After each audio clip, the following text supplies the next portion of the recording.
Hello students, मैं doctor Deepa Kaushik, associate professor, government girls college Rajgarh, Churu. आज हम बीए फर्स्ट ईयर का चैप्टर लेते हैं, जिसमें हम प्राचीन भारत के ऐतिहासिक स्रोत इन पर चर्चा करेंगे। जैसा कि आपको पता ही है कि विगत में घटित होने वाली घटनाओं में से महत्वपूर्ण घटनाओं का क्रमबद्ध विवेचन जो है वो इतिहास की श्रेणी में आता है। लेकिन प्राचीन भारतीय इतिहास के संबंध में विभिन्न इतिहासकारों ने बहुत सी भ्रांतियां उत्पन्न कर दी हैं। उनका ये मानना है, जैसे एल्फिंस्टन और स्मिथ महोदय का, कि भारतीयों में इतिहास लेखन कला का अभाव था। अलबरूनी भी कहते हैं कि हिंदू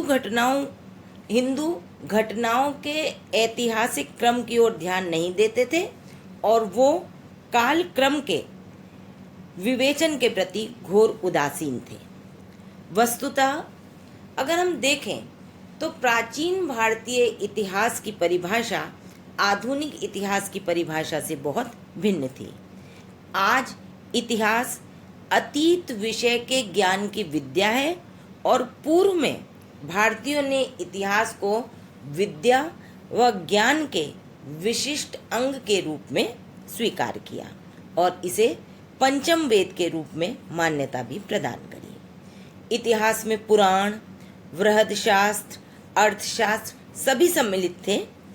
पाश्चात्य इतिहासकार जो हैं उनका ये मानना है कि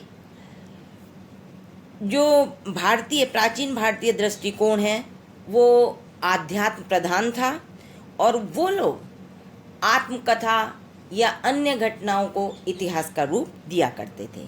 उन्होंने अपनी आत्मकथाओं के स्थान पर हमारे भारतीय इतिहासकारों ने आत्मकथाओं के स्थान पर धर्म निर्वाह को प्रमुख महत्व दिया। आज जब हम इस विषय पर चर्चा कर रहे हैं तो मैं आपको बताना चाहूँगी कि यदि हमसे ये पूछा जाए कि प्राचीन भारतीय इतिहास के प्रमुख स्रोत कौन से हैं, तो हम सुविधा के हिसाब से उन्हें 4 भागों में बांट सकते हैं। पहले साहित्यिक ग्रंथ या भारतीय धर्म ग्रंथ, दूसरे में जो आता है वो आ जाता है हमारा समसामयिक ग्रंथ, तीसरा पुरातत्व संबंधी हमारे जो अभिलेख, स्मारक वगैरह हैं, और चौथा विदेशी यात्रियों के विवरण। आज हम यहाँ पर जो चर्चा करेंगे वो हम साहित्यिक धार्मिक ग्रंथों पर और समसामयिक ग्रंथों पर चर्चा करेंगे। अब साहित्यिक ग्रंथों में अगर हम देखते हैं तो वैदिक साहित्य सबसे पहले आता है। वैदिक साहित्य में वेदों का स्थान सर्वोपरि है। वेद, जैसा कि आपको पता ही होगा कि वेद विद धातु से बना है और जिसका अर्थ है ज्ञान। वेदों में ऋग्वेद प्राचीनतम है और इस ऋग्वेद में आर्यों के भारत आगमन और उसके पश्चात की जानकारी है और उसमें अधिकतर सूक्त, देव स्तुति व प्रार्थना सम्मिलित है। दूसरा सामवेद, इसमें लिखे गए मंत्र यज्ञों में देव स्तुति के समय गाए जाते थे। तीसरा यजुर्वेद, यह यज्ञ प्रधान वेद है। इसमें मुख्यतः आर्यों की यज्ञ विधियों की विवेचना की गई है। चतुर्थ अथर्ववेद, इसमें ब्रह्म ज्ञान, धर्म, समाज, औषधि, रोग निवारण, तंत्र मंत्र, जादू टोना आदि की जानकारी मिलती है और यह ऋग्वेद की अपेक्षा अर्वाचीन है। अब वेद के बाद जो अन्य ग्रंथ जिनके बारे में हमें जानना है वे हैं ब्राह्मण। जैसे जैसे आपको पता है कि जब वैदिक काल था, याज्ञिक कर्मकांड ज़्यादा होने लगे, लोगों में धीरे धीरे वो कठोर होने लगे, तब यज्ञों और कर्मकांडों में वृद्धि होने से यज्ञ विधान जटिल हो गया। अतः इसे बोधगम्य या आसान बनाने के उद्देश्य से ब्राह्मण ग्रंथों की रचना की गई और ये भी वेदों पर आधारित थे। चारों वेदों के, ऋग्वेद, सामवेद, यजुर्वेद, अथर्ववेद के अलग अलग ब्राह्मण ग्रंथ हैं, जैसे ऐतरेय, कौशिकी, पंचविश, शतपथ, गौपथ, और इन सभी में अधिकांशतः तत्कालीन सामाजिक दशा का महत्वपूर्ण वर्णन देखने को मिलता है। ब्राह्मणों के बाद आते हैं आरण्यक। आरण्यक चिंतनशील ज्ञान पक्ष पर प्रकाश डालता है।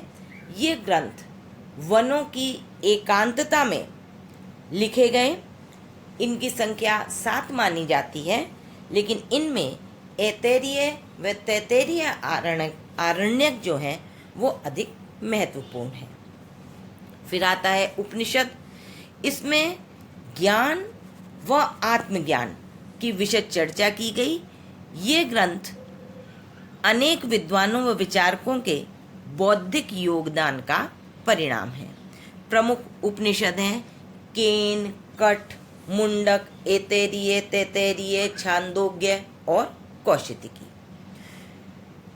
फिर सूत्र ग्रंथ, ये कर्मकांड से संबंधित होने के कारण ब्राह्मणों और आरण्यकों से सीधे संबद्ध हैं और ये संख्या में 3 हैं, जैसे श्रौत सूत्र जिसमें याज्ञिक कर्मकांडों का वर्णन है, गृह सूत्र जिसमें गृहस्थ जीवन से संबंधित संस्कारों, यज्ञ आदि का वर्णन है, धर्म सूत्र इनका क्षेत्र परंपरागत विधि नियम है। इनमें तत्कालिक सामाजिक, पारिवारिक, राजनीतिक जीवन और दंड व्यवस्था पर पर्याप्त प्रभाव पड़ता है। इसके बाद आता है स्मृति साहित्य। इनको धर्मशास्त्र भी कहा गया है और इनमें सामाजिक धार्मिक जीवन के साथ साथ विधि संबंधी विवरण भी हमें प्राप्त होते हैं। महत्वपूर्ण स्मृतियाँ जो हैं उनमें मनु स्मृति, याज्ञवल्क्य स्मृति, नारद स्मृति, बृहस्पति व पाराशर स्मृति आदि का उल्लेख किया जाता है। वेदांग, ये आपके यहाँ कई बार ऑब्जेक्टिव टाइप क्वेश्चंस में भी पूछ लिया जाता है कि वेदांग संख्या में कितने हैं। ये संख्या में 6 हैं, जैसे शिक्षा, कल्प, व्याकरण, निरुक्त, ज्योतिष और छंद। महाकाव्य, ये मुख्य रूप से 2 हैं, रामायण और महाभारत। इन ग्रंथों की ऐतिहासिकता और तिथि क्रम के विषय में विद्वान एकमत नहीं है और इनमें हमें क्या करना चाहिए, क्या नहीं करना चाहिए, हमारे कर्तव्य संबंधी बातों की महत्वपूर्ण जानकारी मिलती है। और ये प्राचीन भारतीय संस्कृति के बहुत मूल्यवान ग्रंथ हैं।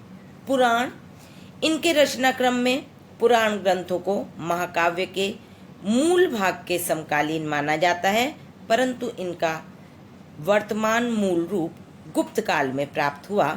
ये संख्या में 18 हैं, जिनमें भागवत, मत्स्य, वराह, अग्नि, वायु, स्कंद व शिव पुराण तथा मार्कंडेय पुराण महत्वपूर्ण हैं। अब ये तो जो हमने बात करी धर्म ग्रंथों की, ये तो थे वैदिक धर्म ग्रंथ। इसके अलावा अन्य धर्म ग्रंथ भी हैं, जिनमें बौद्ध धर्म ग्रंथों और जैन धर्म ग्रंथों का भी महत्वपूर्ण स्थान है। ब्राह्मण धर्म ग्रंथ प्रारंभ में पाली भाषा में लिखे गए, लेकिन बाद में हमें कुछ ऐसे ग्रंथ भी मिलते हैं जो संस्कृत भाषा में लिखे गए। बौद्ध धर्म ग्रंथों में त्रिपिटक का सबसे महत्वपूर्ण स्थान है। ये बौद्ध साहित्य का प्राचीनतम एवं महत्वपूर्ण अंग है और बौद्ध धर्म के धार्मिक सिद्धांत इन्हीं त्रिपिटकों में संग्रहित हैं। इनमें पहला विनय पिटक जो सर्वाधिक प्राचीन है। इसमें भिक्षु भिक्षुणियों के संग, आचार, विचार, यम, नियमों आदि का संग्रह है और बुद्ध की शिक्षाओं का ये प्राण है। सुत्त पिटक, इसमें बौद्ध धर्म के उपदेश, सिद्धांत आदि का संग्रह है और इसमें 5 निकाय हैं, जैसे दीर्घ निकाय, मध्यम निकाय आदि। अभिधम्म पिटक, इसमें बौद्ध धर्म के सिद्धांतों और दर्शन की विवेचना की गई है। धर्म प्रधान होते हुए भी ये त्रिपिटक बुद्धकालीन भारत का ज्ञान प्राप्त करने के लिए अत्यंत महत्वपूर्ण है। इन त्रिपिटकों के अलावा बौद्ध धर्म में जातक ग्रंथों का भी महत्वपूर्ण स्थान है। इनके बौद्ध परंपरा के अनुसार कुल 550 जातक कथाएं हैं। इनमें महात्मा बुद्ध के पूर्व जन्मों की कथाएं व तत्कालीन दशा की महत्वपूर्ण जानकारी भरहुत की मिलती है। भरहुत व सांची के स्तूपों की वेष्टियां व अजंता के चित्रों में भी जातक कथाओं का उल्लेख हमें देखने को मिलता है। बौद्ध धर्म ग्रंथों में मिलिंद पन्हो नाम का एक ग्रंथ है जो कि बौद्ध साहित्य व दर्शन को जानने का महत्वपूर्ण स्रोत है। मिलिंद पन्हो में यूनानी नरेश मिनेंडर और बौद्ध भिक्षु नागसेन के मध्य हुए धार्मिक व दार्शनिक वार्तालाप का विवरण दिया गया है। इसके अलावा कुछ अन्य ग्रंथ हैं जैसे दीपवंश और महावंश। ये दोनों श्रीलंका के पाली भाषा के महाकाव्य हैं। इसमें गौतम बुद्ध की जीवनी, श्रीलंका की वंशावलियों व प्रथम 3 बौद्ध संगीतियों का वर्णन किया गया है। दीपवंश को ये माना जाता है कि ये 4वीं शताब्दी ईस्वी की रचना है और महावंश जो है उसका रचनाकाल 5वीं शताब्दी ईस्वी माना जाता है और इसके लेखक महानाम माने जाते हैं। जैसा कि मैंने बताया कि प्रारंभिक बौद्ध ग्रंथ जो थे ये पाली भाषा में लिखे गए, लेकिन बाद में कुछ संस्कृत में भी लिखे गए। इन संस्कृत बौद्ध ग्रंथों में महावस्तु, ललित विस्तार, बुद्ध चरित, सौंदरानंद, दिव्यदान, मंजूश्री, मूलकल्प आदि उल्लेखनीय है। बौद्ध धर्म ग्रंथों की तरह ही जैन धर्म ग्रंथ भी इतिहास के निर्माण में सहायक हैं। प्रारंभिक जैन साहित्य प्राकृत भाषा में लिखा गया और ईसा पूर्व 4वीं शताब्दी से 6वीं शताब्दी में इसका संकलन हुआ। जैन धर्म ग्रंथों की अगर हम बात करें तो उसमें सबसे महत्वपूर्ण ग्रंथ जो कि इतिहास के निर्माण में सहायक है वो है परिशिष्ट पर्व। इसके लेखक आचार्य हेमचंद सूरी हैं।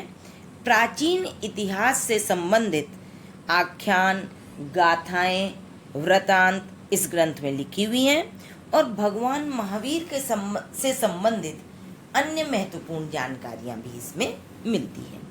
दूसरा प्रसिद्ध ग्रंथ भद्रबाहु है। इसमें जैन विद्वान भद्रबाहु व चंद्रगुप्त से भद्रबाहु चरित, इसमें प्रसिद्ध जैन विद्वान भद्रबाहु व चंद्रगुप्त से संबंधित घटनाओं का उल्लेख किया गया है।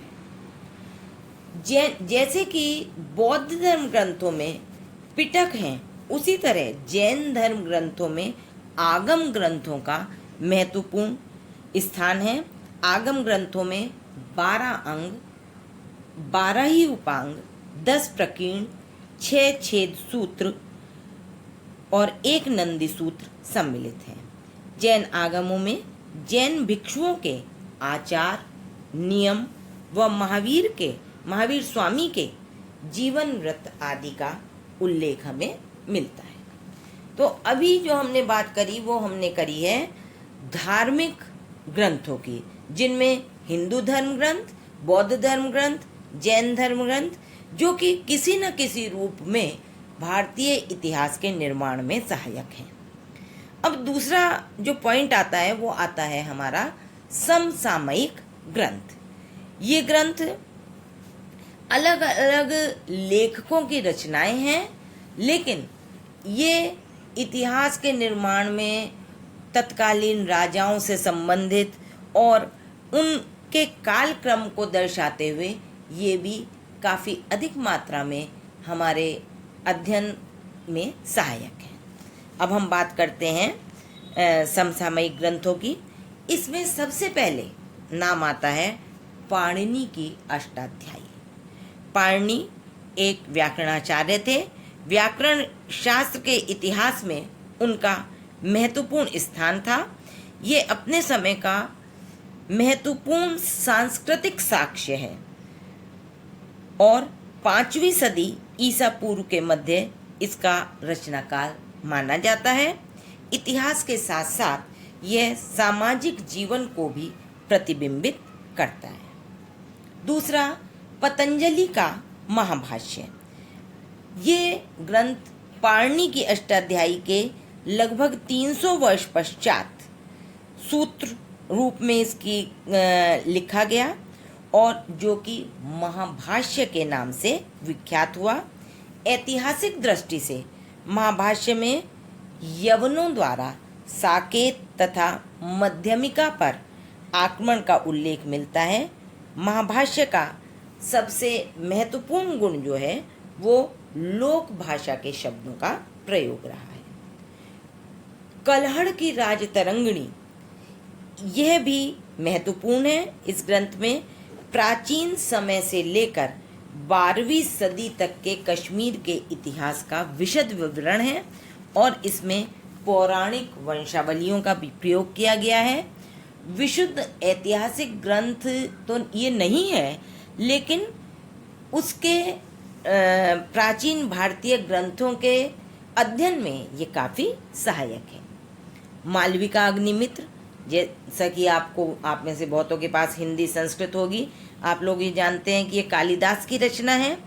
इसका कथानक ऐतिहासिक वृतांत पर आधारित है, जिसमें 2री सदी ईसा पूर्व के शुंग वंशीय राजा अग्निमित्र व विदर्भ राजकुमारी मालविका का प्रेम प्रसंग है। पुष्यमित्र के अश्वघोष की सूचना व उसके पौत्र वसुमित्र द्वारा यवन पराजय की सूचना जो है वो ऐतिहासिक दृष्टि से अत्यंत महत्वपूर्ण है। मुद्रा राक्षस, यह नाटक विशाखदत्त की रचना है। विशाखदत्त के इस नाटक में चाणक्य द्वारा नंदों के उन्मूलन और कूटनीति से नंदों के भूतपूर्व मंत्री को चंद्रगुप्त की सेवा करने को विवश करने का उल्लेख है। बहुमूल्य सामग्री इसमें है, परंतु ऐतिहासिक दृष्टि से हम ये कहें कि ये बहुत विश्वसनीय है, ऐसा नहीं है। हर्षचरित्र, इसकी रचना हर्षवर्धन के दरबारी कवि बाणभट्ट द्वारा की गई। यह ग्रंथ 8 उच्छ्वासों में विभाजित है। 7वीं सदी के प्रारंभ में लिखे गए हर्षचरित में कुछ प्राचीन ऐतिहासिक घटनाओं का उल्लेख है, साथ ही तत्कालीन भारतीय राजनीतिक, सामाजिक, आर्थिक दशा का विवरण है। कौटिल्य का अर्थशास्त्र, कौटिल्य का अर्थशास्त्र जो है वो न केवल अर्थशास्त्र बल्कि भारतीय इतिहास के निर्माण का एक महत्वपूर्ण स्रोत है। इसकी रचना चंद्रगुप्त के प्रधानमंत्री कौटिल्य ने की थी, जिसका नाम विष्णुगुप्त भी है। इस ग्रंथ में मौर्य युगीन सामाजिक, आर्थिक और राजनीतिक जीवन के आदर्शों का वर्णन किया गया है। वहीं राजा, अमात्य, ग्राम, नगर, न्याय, विवाह, उत्तराधिकार, गुप्तचर, कूटनीति, आक्रमण, युद्ध, अत्यंत चीज़ों का वर्णन किया गया है और साथ ये माना जाता है कि ये राजवंशों में राजाओं को किस तरह राज्य करना चाहिए उसके करते थे, उसके बारे में भी एक महत्वपूर्ण जानकारी देता है। पंचतंत्र, जैसा कि आप जानते ही होंगे कि ये विष्णु शर्मा द्वारा लिखित एक अनूठा ग्रंथ है। इस ग्रंथ की कहानियों के पात्र अधिकांशतः वृषभ आदि पशु हैं, लेकिन कथानकों का आधार वास्तविक राजनीतिक घटनाएं हैं। पंचतंत्र मौर्य युग व उससे कुछ समय पूर्व के सामाजिक राजनीतिक जीवन को समझने में उपयोगी है। इसके अलावा कामंदकीय नीतिशास्त्र जो है वो भी उसका रचनाकाल 700-800 ईस्वी के लगभग का माना जाता है। इसमें आचार व्यवहार पर प्रकाश डाला गया है। वाकपति का ग्रंथ गौडवाहो, विल्हड़ का विक्रमादेव चरित और पद्मगुप्त परिमल द्वारा रचित नव सहसांक जो है, ये जो नव सहसांक है ये परमार वंश के शासन का उल्लेख करता है।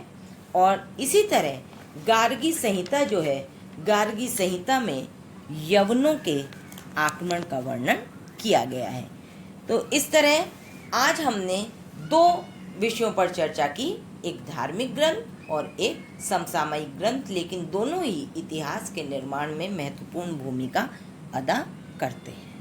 अन्य चर्चा, इसका दूसरा पार्ट मैं आपको अगले लेक्चर में बताऊंगी।